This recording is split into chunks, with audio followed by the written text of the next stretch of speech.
First of all, there is no rule for at what age perimenopause should happen. There are only statistics. Research on perimenopause has been so behind and so neglectful that just now it starts dawning on us that the onset of perimenopause could also have a duration of many, many years. Millennials report having symptoms of perimenopause at a significantly younger age than previously expected, in their 30s. The medical system anyway is not ready for many things regarding women, but particularly it is not ready for properly helping people in perimenopause. In one study across countries, less than 15% received effective treatment for their perimenopause symptoms. There is a myriad of reports from women in their 30s who went to the doctor with their symptoms and got told they cannot be from perimenopause because they are too young. So they should lose weight or exercise or go to psychotherapy, and got sent away. That type of neglect is systemic. So if you experience these symptoms, you are in good company. And if you wonder about the symptoms and are not sure what's going on, you are also in good company. If your doctor tells you it is not possible before they ran a bunch of tests on you, then do not accept this as the final word. Does that mean it is definitely perimenopause when you have the related symptoms? No, it does not. It can be some other systemic thing that is going on, a bunch of hormones fluctuating for other reasons. It can be fatigue of the nervous system. It can be autoimmune related, right? But all of this would have to be checked. Perimenopause and autoimmune conditions have a perpetual relationship. People with autoimmune conditions tend to get more severe perimenopause symptoms, and these conditions dysregulate each other, basically. When the system is weakened, then some symptoms can make themselves noticed, which usually you would not notice. Would you not be in a burnout or autoimmune condition, they would not yet become manifest to that degree, right? You would have it, but not notice it. But anyway, in reality, we do not have separate systems in the body. That is a model to learn human physiology. For the students of the human body, it makes sense that they look at the functions one after the other to get familiar with them. So with the hormone system, the nervous system, the circulation, digestion, lymphatic system, and so on. But that is only a very simplified model. The reality of the human body is that nothing in your blood circulation is separate from your nervous system or your hormones or your lymphatic system or digestion. Everything influences everything and works as a wonderfully designed synergistic whole. And that is why answers like, your symptoms cannot be because my statistics and this number says this, or questions like, is it autoimmune or hormones or fatigue, are not quite right in that context. What makes more sense is to take your symptoms seriously. Learn about the lesser known symptoms, those you might not expect to be connected to perimenopause. For example, heart palpitations or very dry skin.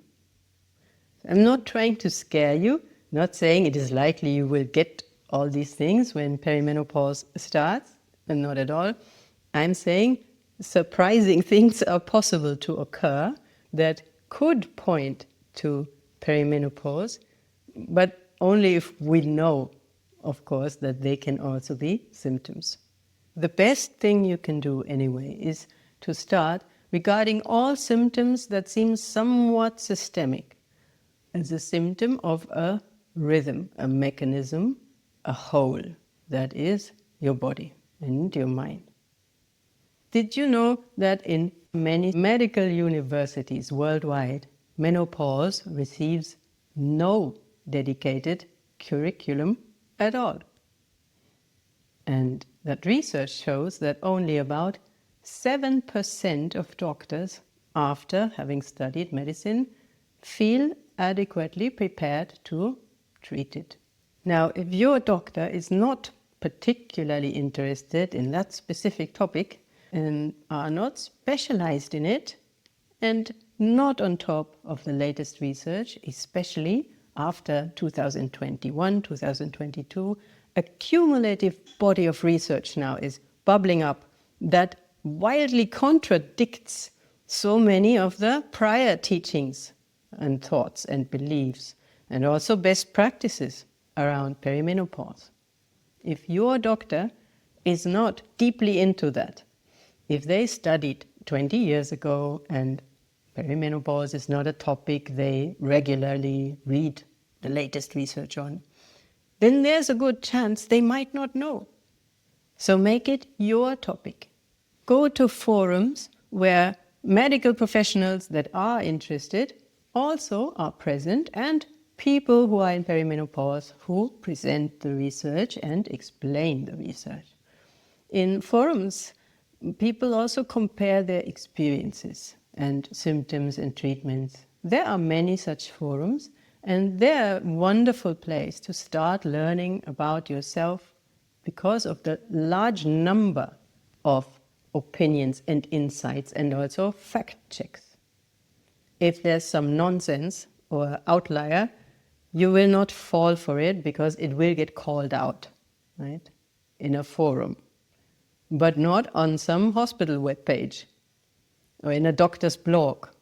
There it is just the opinion of one person and will not get fact-checked.